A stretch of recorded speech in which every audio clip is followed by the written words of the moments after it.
Today we're going to be comparing these two E46 M3 differentials, talking a little bit about M-Clunk, fitting a new input seal on one of them and refitting it onto the car. In the previous video you watched me remove this original to the car differential because it's quite a clunky one, plus the input shaft's leaking. What I have here is a supposedly good condition differential which I'm thinking I'm going to swap in instead. The only problem is I noticed this one also has an input shaft leak. So I have a seal and I just need to decide which diff's going back on the car. At face value it seems obvious to fit this diff because it's much cleaner looking. Now looks can be deceiving. While I did get this diff in much better looking condition than this one, I have cleaned it up further and treated it, which is why it looks pretty much brand new. Unlike this one, which is original to the car, has probably never had any kind of wash or clean in its entire life. If you did watch the previous video where I removed this diff, I gave a bit of background on the car. The highlights were that it's a 117,000 mile manual car with quite a clunky diff, and the clunk got quite a bit worse after fitting PowerFlex bushings. You'll notice the other diff I've got has the OE style bushings. Whichever diff I do refit to the car, I will be using this OE bushing end plate just to help reduce the NVH into the car and hopefully reduce the clunk. And I've even got the BMW's revised diff bolts and some new washers. These ones have the shoulder on. The original version were just threaded all the way along, and apparently this can help quite a bit. So I've got the right bolts to refit with the OE backplate too. So now I actually have this diff on the bench alongside this new one. I am noticing some differences between these two units. There was one quite strange difference I noticed, which is in the casting. This one has this bump on the top and the new one doesn't, which I found quite strange. But the key thing I'm noticing that's different is how these both behave when you try to turn any of the flanges. When I turn the input flange on the supposedly good condition diff, this is what I get. It turns really easily, no force at all. Both output flanges are rotating at the same speed, which is what you'd expect with a limited slip diff. But if I go back and forth, listen to this.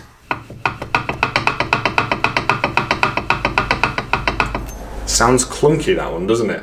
That's worrying. In contrast, we have the original diff, and it's very different. In fact, it's very hard to get this one to start turning.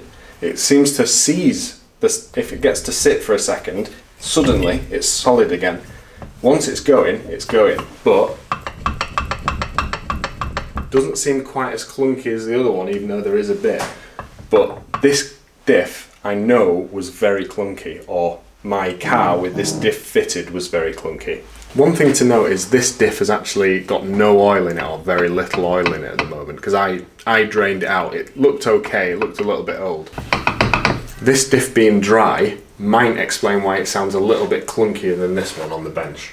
This diff, on the other hand, only a few thousand miles ago it had the oil replaced to the £120 very expensive BMW friction modifier oil that these diffs take. There definitely seems to be something a bit strange about this original diff, in that from rest it just seems to take a lot of effort to get it to start turning, and then when it's going it's fine, but if you let it rest again, it's very stiff. It's very strange. But that is what's leading me to lean towards this diff as the one I'm going to fit, because that's got some resistance, but it just feels like I'd have expected a diff to feel. One of the main causes of M-Clunk is actually supposed to be the right hand output flange. Now the problem is the splines on each of the output flanges are different lengths, and the right one is particularly short, which gives the drive shaft more leverage on wearing it over time, and once that gets a bit of play, that can be the cause of M-Clunk. So the next thing I'm going to do is I'm just going to look at the output flanges on these diffs and see which one has more play. These diffs are facing the wrong way, so this is actually the right hand one in this case. So on the original one there is definitely some play there, and on the new one, well, new to me, much less. Probably no more than I'd have expected on a brand new diff. That is quite encouraging. For the sake of completeness, I'm also going to check the other flange. A slight bit of play. I'd say about the same. You'll have to obviously ignore the drive shaft bolts that I've chopped the head off. If you saw the last video, you'll know why I had to do that. I haven't removed it yet. Based on what I can see, even though this spare diff's still an unknown quantity, this is the one I'm going to fit back onto the car. Bear in mind, I know the diff was clunky with this diff fitted. My current plan is to take the oil out of this one, depending on what it looks like. Obviously, if it's all glittery, I won't do this. But take the oil out of this one, put it into this one, fit it on the car, and see if it improves or fixes, hopefully, the clunk. And if it does, then I will later change this oil to fresh oil. If this one doesn't fix the clunk, hopefully the car will still be drivable while I figure out rebuilding this one or sending it off to somebody that actually knows what they're doing. I'm really hopeful that this diff will actually solve my clunk, and there's every chance it will, and I won't have to take it back off. Now, when I first got this diff, it wasn't this clean as mentioned, and it did have that telltale streak around the nose of it, just like this one, but not quite as bad. And that tells me that this definitely does need a new input shaft seal. Whilst the diff's off the car and there's no oil in it, it seems a great opportunity to do that. It's not too expensive to do. This is what I've got. So I've got a new oil seal for the front here, and it's an uprated part, which is not an OE part, but supposedly even better, a British made one. I will link to this in the description so you can pick one up yourself. Wasn't too expensive either. I've never changed the input seal on a differential before, but it seems fairly straightforward. The only thing to note is it's a very specific process, and the key thing to get right, according to all the guides, is you must put this nut back in exactly the same position it came off. This nut doesn't just hold the front flange on, it also sets the thrust and changes the clearances inside the diff. If you don't put this back on correctly, you will probably kill the diff after only a couple of 100 miles with it fitted. To get it in the right place, I've got a couple of tactics. One, I'm going to mark exactly where this nut is in relation to this shaft. The other thing I'm going to do is I'm going to count the threads that I can see exposed here, and I'm going to take some detailed pictures that I can refer back to. The third thing I'm hoping to do is mark the flange and the socket that I'm going to use and count the turns it takes to remove it. Bear in mind, I may end up needing to use the big impact gun to get this thing moving, and that might stop me from being able to accurately count. So I've got 3 ways, and hopefully between the 3 of them, we're going to put it back in the perfect spot. I'm going to see if I can put little punch marks on it first as a bit of extra insurance, then I'll also paint mark it so that we're really sure we're going to be able to see where it was.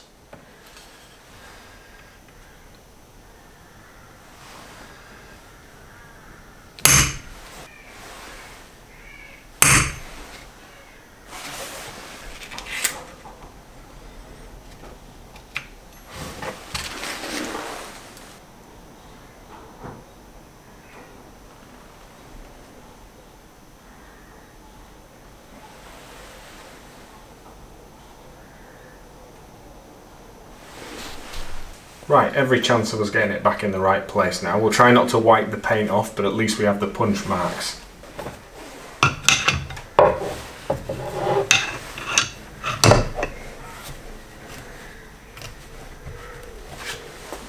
I want to put the pry bar in the other way, but then it stops me from getting the socket on.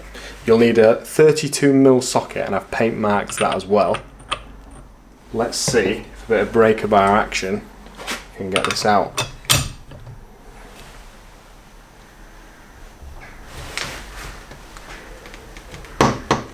Bloody hell. That's surprising. There we go.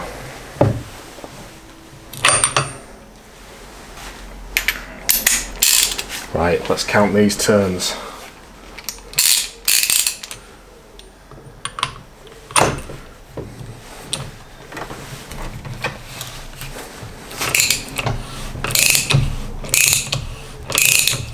One.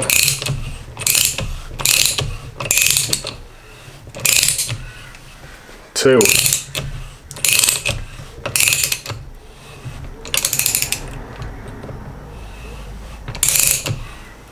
3,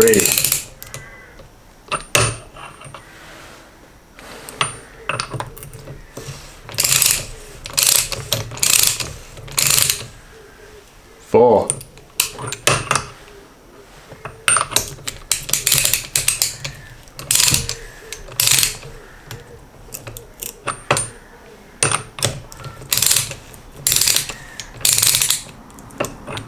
5,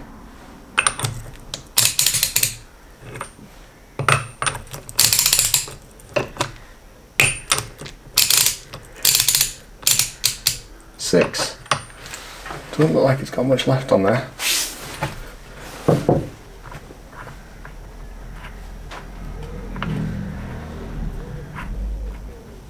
7, 8, 9,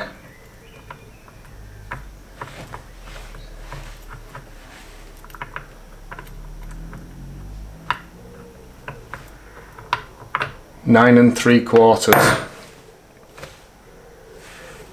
Remember that, 9 3/4.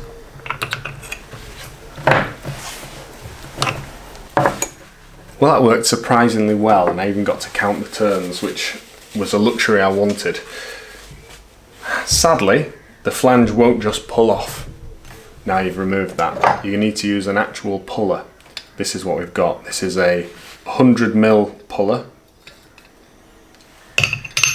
Hopefully it will work.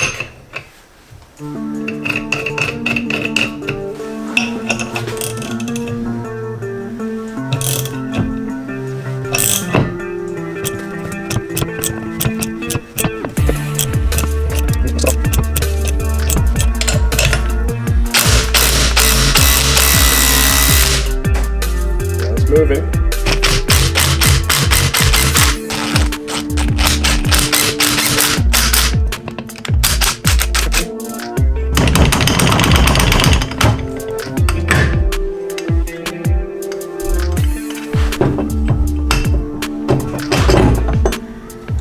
Well, there's evidence of that input shaft leak I was mentioning, quite crusty there. Looks like a BMW OE seal, this one. Not sure if it'll be the original one, probably will be.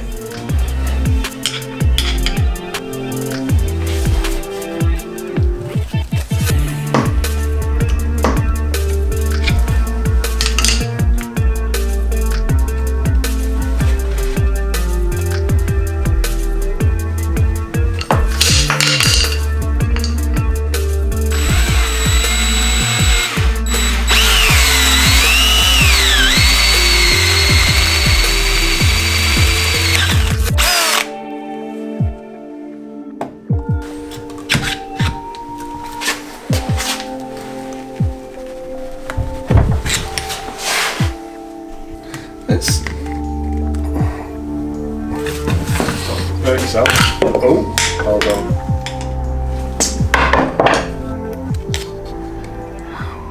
Note to self, must buy proper seal puller. I suspect if you had one of those this would have come straight out, but it was a bit of hard work with the screwdrivers. Need to just make sure this surface is squeaky clean for the new one, and then we'll see how we can press the new one in. On the original seal, there is quite a flimsy little spring in there to hold it on the inner shaft, and the inner face of the seal has these grooves on it which directs the oil back into the diff so that it doesn't come out the front. And from my understanding, over time, obviously the input shaft of the diff rotates constantly, these grooves wear down and that contributes to the leaking. This new type of seal I've got does not have those grooves to wear down and leak. Instead, it's got like a cup. Also, it has a much heavier duty spring. Hopefully, that's going to last a long time, and hopefully longer than the original one. So I've just spent a few minutes cleaning up this outer seat for the seal, and now it's really nice and smooth, and there's no risk of this new seal snagging on its way in. To help it go in, I'm going to use some red rubber grease, just a thin smear around the edge, which should help me press it in square and give me extra insurance on the snagging.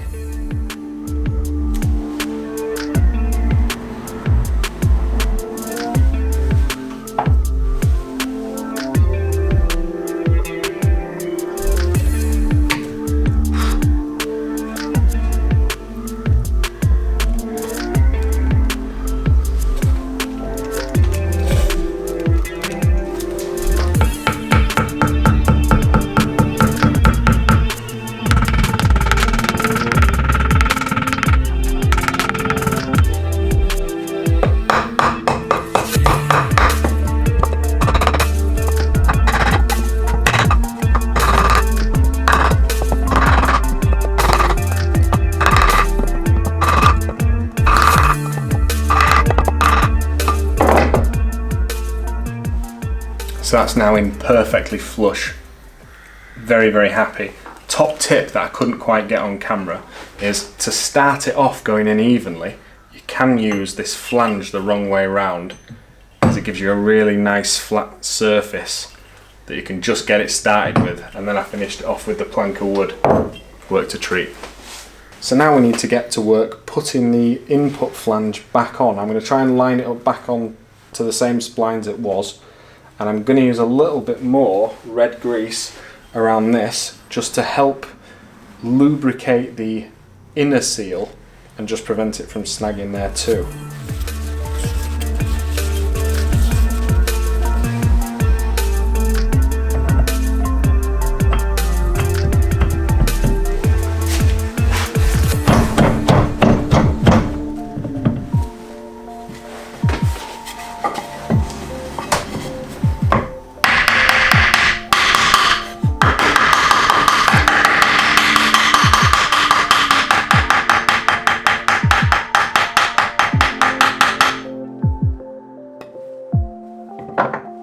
Right, so threading the nut on should pull this on the rest of the way, the correct amount of course. So let's thread this back on now. It was 9 3/4, so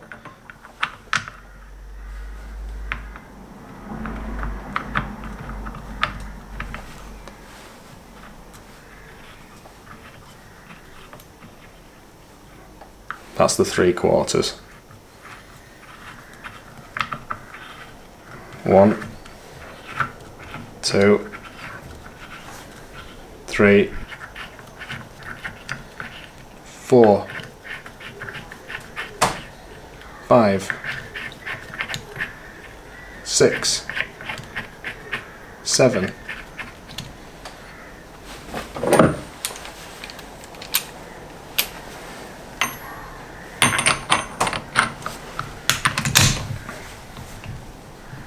Okay, I can do that. 8.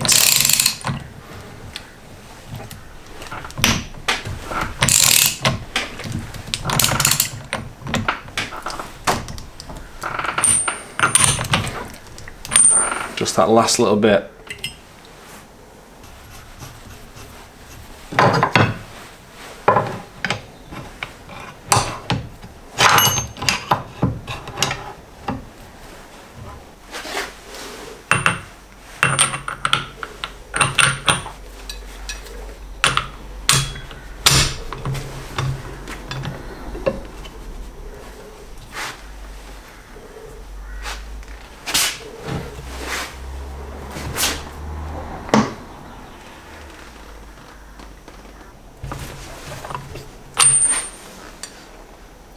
Nailed it.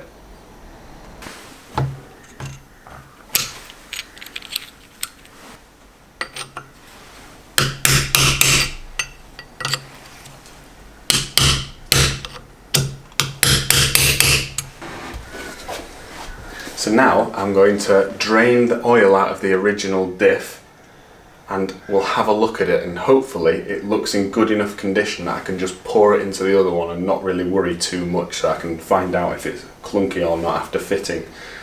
Now this is the, as mentioned earlier, the original BMW oil, and it's only got a few thousand miles on it, so don't get too worked up about this, it's only a temporary arrangement. Now, the diffs should have, I believe, 1.2 litres of oil in. So I'm going to drain it into this. We'll see what comes out. I am expecting to have lost some of the oil because, as I told you earlier in the video, it has had a leak for maybe about a year. Now, what I do have is some Castrol Transmax limited slip 75W140, which is the correct weight limited slip diff oil for these diffs. To be honest, this is pretty much what these diffs had in originally, and it was only that BMW's customers complained about these diffs grinding when you are turning in tight circles, for example in a car park, that they added the friction modifier that created the BMW oil, which is the really expensive stuff that these require now. Obviously I don't want my diff to grind, but if I have lost a little bit of oil, a cheeky top up with this should mean I've got the correct capacity, and then I shouldn't blow the diff up in the meantime. Both the fill plug and the drain plug are 14mm Allen head plugs, so I'm going to get them both moving. Then I'll probably take the fill plug out altogether, and then I'll take the drain plug out and we'll see what comes out.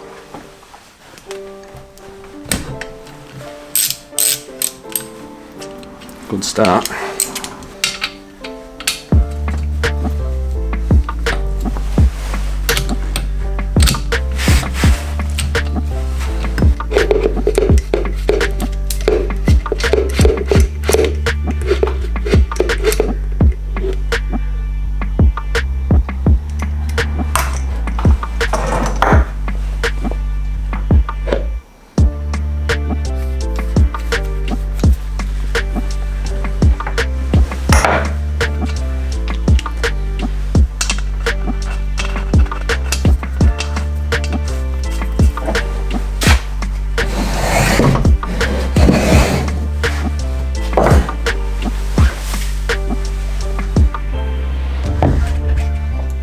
So we got about 1 litre out of it, which is a little less than it should have had originally, but not as little as I was expecting based on the leak.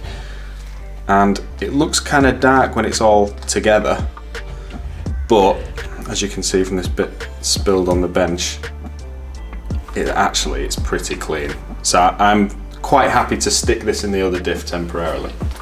I'll pour this in, and then when the diff's actually on the car, I'll top it up with that Castrol, just so that it gets to its fill plug level, and then I'll be confident it's got the right amount of oil in it.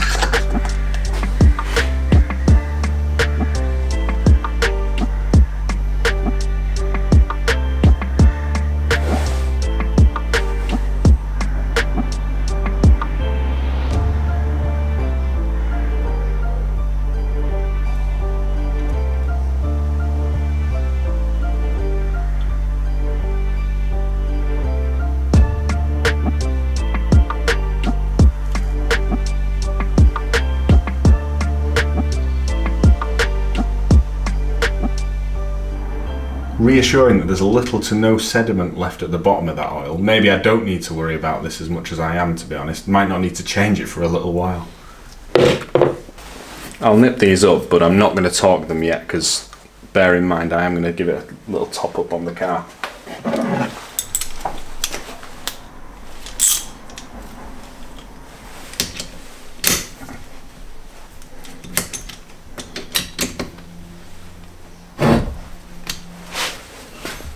Just going to get that gear all coated up with the oil. Bloody hell, that's unusual. I was right. Putting that oil in has stopped this diff from clunking like it was when I was checking it earlier. Not a single clunk. My hopes are increasing.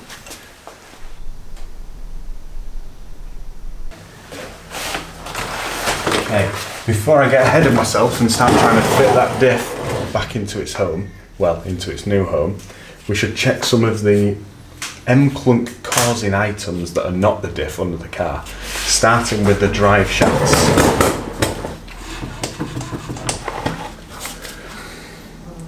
They look in pretty good condition.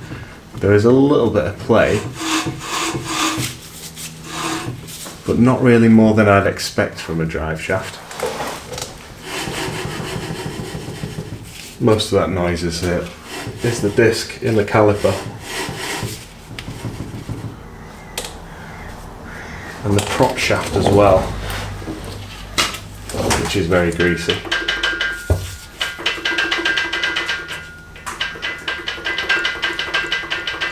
Again, a slight bit maybe on the CV joints, but most of that noise is the gearbox. Let's have a look at the Guibo.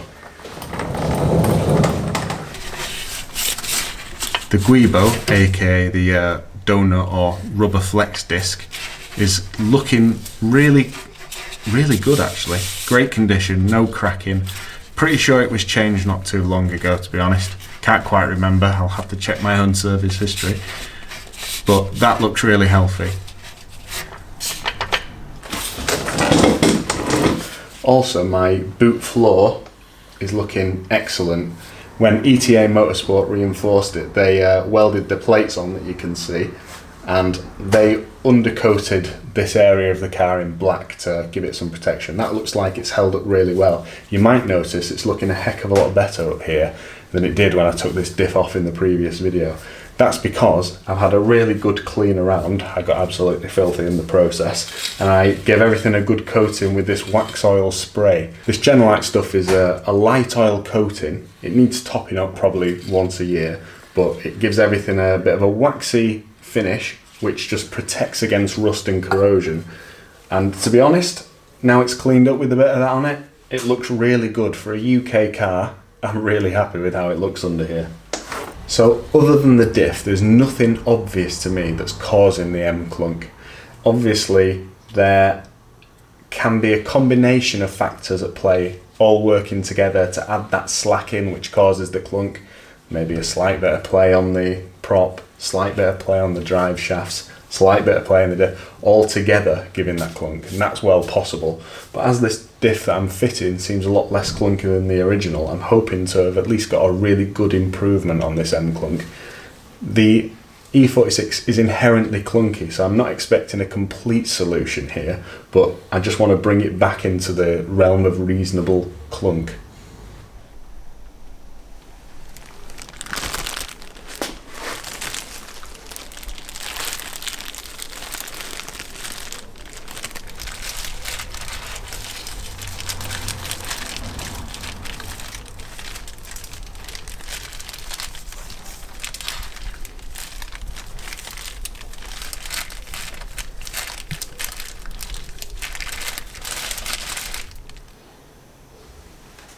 So I've packed the end of the prop shaft with CV grease, and I've also put a bit in here just to make sure there's enough. This is going to be very difficult to do and even more difficult to film, so I'm not going to show it in as much detail as I did when I removed it. You might want to look back at that video if you want to see the details on where everything is underneath the car. But I've got a little list of torque specs, and I can point some things out to you here which will make your life a bit easier. So first things first, we've got the big front diff bolt. This is 200 Newton meters, it goes into there. We've got the rear diff bolts. These two are the two revised E-Torx bolts with the OE bushing. These torque up to 20 Newton meters plus 90 degrees of turn. I've just put copper grease on all these as well. The prop shaft bolts, which are these ones, torque up to 70 Newton meters. The drive shaft bolts, which are these ones, torque up to 100 Newton meters if you've got the black type ones. There are a couple of different types of these. The black type E-Torx ones like these, supposedly 100 Newton meters. That sounds quite high to me, so we'll see how we go with that. And for those wondering what I'm going to do about the one I've cut off that's still in the original diff, I actually bought a new one. Quite expensive, unfortunately. I think it was around £15, but better to be safe than sorry with this. The other's looking great nick, so I'm going to reuse them. Right, I'm going to stop procrastinating now. Let's get this diff fitted.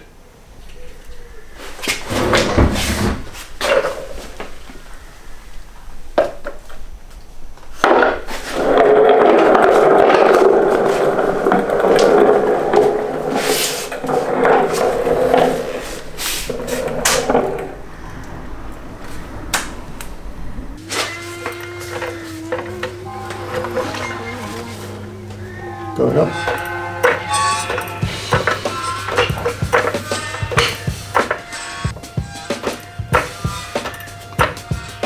Steady. Okay. Yeah. Oh, oh. Go on then. Well, we've sandwiched between them already. Right. Ah, well, it needs to go front first, doesn't it? Okay, I'm going to let it down a little bit. Have you got it steady? Yeah.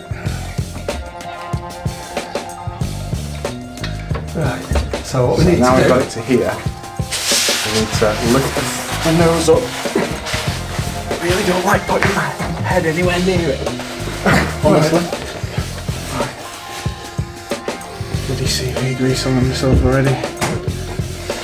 Nose up. Right. No, it needs to go higher. So I'm going to push it The forward. problem is I'm worried I'm going to push it onto your lap and you It's not will going to fall like off. that. Right. I'm going to push Bloody forward. mine. I'm going to push forward, you push up. I really don't like It's this. okay. I'm desperate to slip off this jack. Further This up. piece of wood. Further up. Push it up. Push it up. Have you Push got it the up. back? That's it. Have you got the back? Right, we're fine. We're fine. Right. Just So stay there. If you can lift, Hang then we on, can get hang on. the back plate. The jack onto needs to go onto the- towards you. You pushed it away from you. That's it. It doesn't, Dad, it's all up. No, it's fine. If we can get that, Right, hang on. We're going up. if we can get that back plate onto the jack, Hang on. we'll have a better time. Right.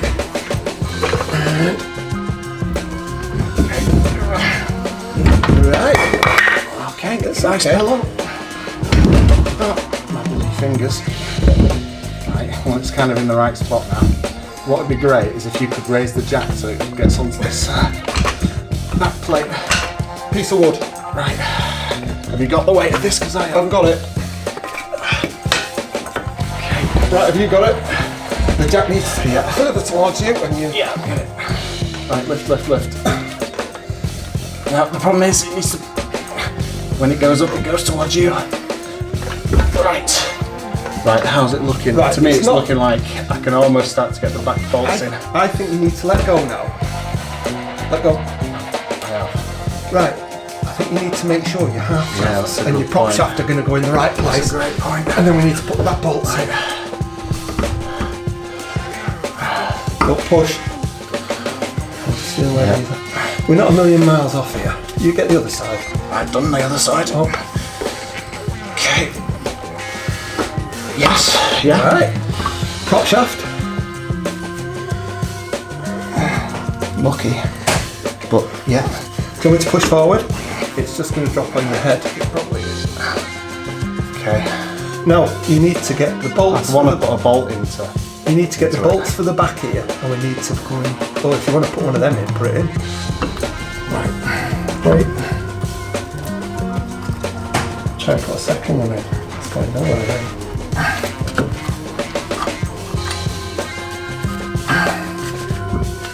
So that's just so that it doesn't actually disconnect itself from there. Yeah. So that's okay. I think that's just going to stop it from leaping back out, which is nice. Now these two backplate ones, I think, are the next. Okay.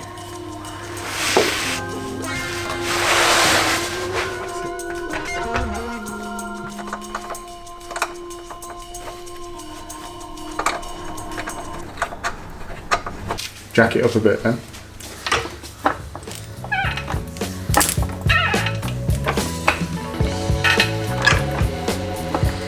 Miles off. Wait. Go on.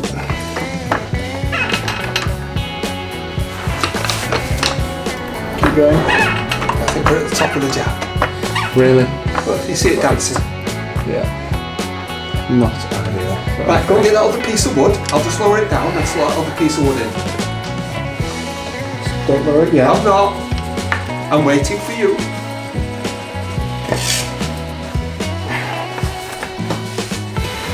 Slot that other piece of wood in, it says.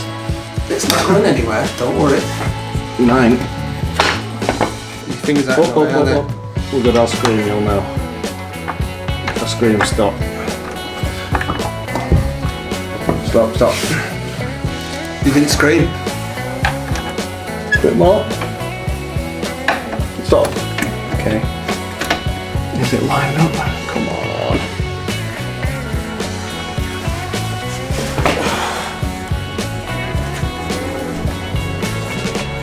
Feels good.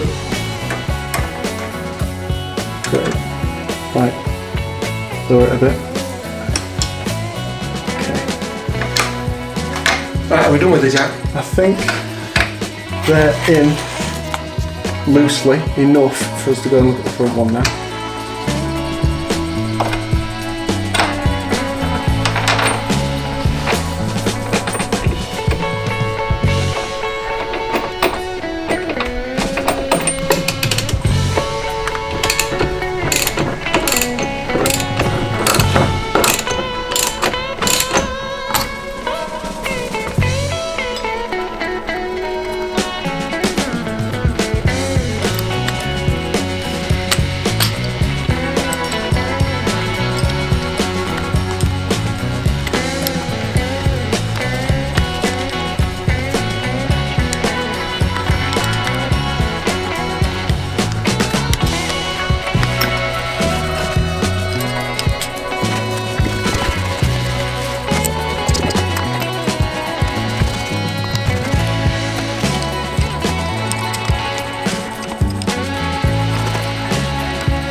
Quick note on these, you need to put the handbrake on and turn the prop so you can tighten each one.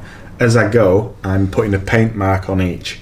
That way I'll know which ones I've already done, because I'm absent-minded, but also it'll enable me in the future to see whether any of them have backed off or spun in any way, and that'll give me peace of mind.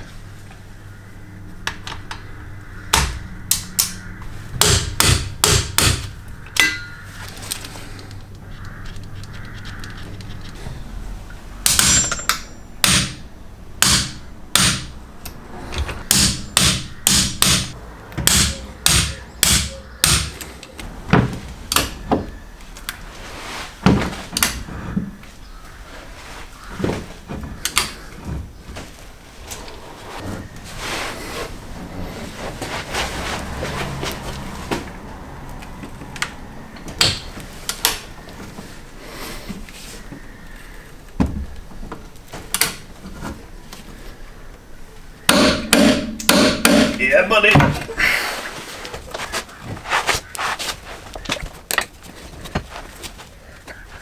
So that's the drive shafts torqued up, the prop shaft torqued up, the big front bolt torqued up to 200 Newton meters, which was not as scary as it initially sounded with the big torque wrench. However, the two rear bolts are a bit of an issue. You can't quite get a spanner on because you've not got much space to turn. Plus, this isn't giving you any torque settings. And also, you can't get many types of ratcheting with a socket because the way the boot floor is shaped, it just doesn't give you enough room to get the head of a ratchet and a socket in the gap. Luckily, this ratchet has let me get in there just. I have scraped the boot floor a bit, which I'll have to put something on. And I've managed to get them tightened right up. To be honest, I've tightened them up to FT, which is probably quite a way beyond the 20 Newton meters plus 90 degrees, but they ain't coming out. But it does mean I can't actually torque them to spec. So I've just had to have some faith in FT. I think it'll be fine.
Perfect.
Moment of truth. Let's hope the hard work's paid off.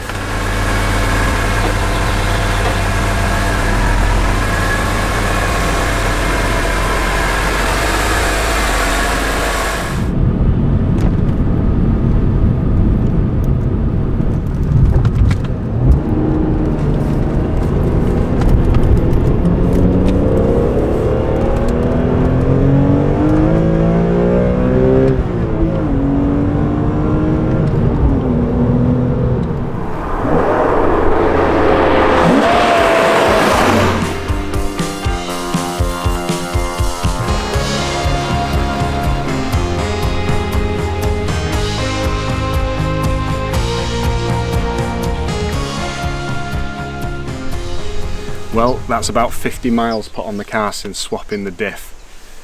So far, so good.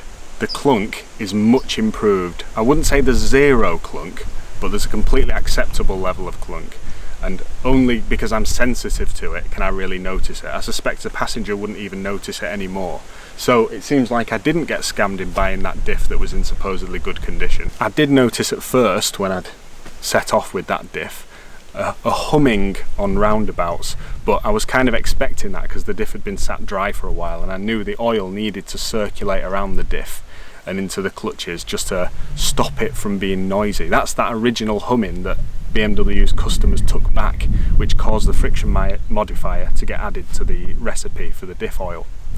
Now, after doing a few miles and going round a few roundabouts like a crazy person endlessly, the noise stopped, so now there's no humming either, so I'm fairly happy that the oil is now circulated, and I've had a bit of a spirited drive. I've even checked that the diff still locks up like you'd expect, and it does. Now, working on the E46 makes me really appreciate how easy the E30 is to work on. About halfway into that job of removing the diff, I started to regret starting, and it was very painful. I think the way things are packaged on more modern cars is just painful for the DIY mechanic, but it is doable, as you've seen. Anyway, all's well that ends well. If you've enjoyed that, please make sure you subscribe, leave us a like if it's been helpful. Thank you for watching.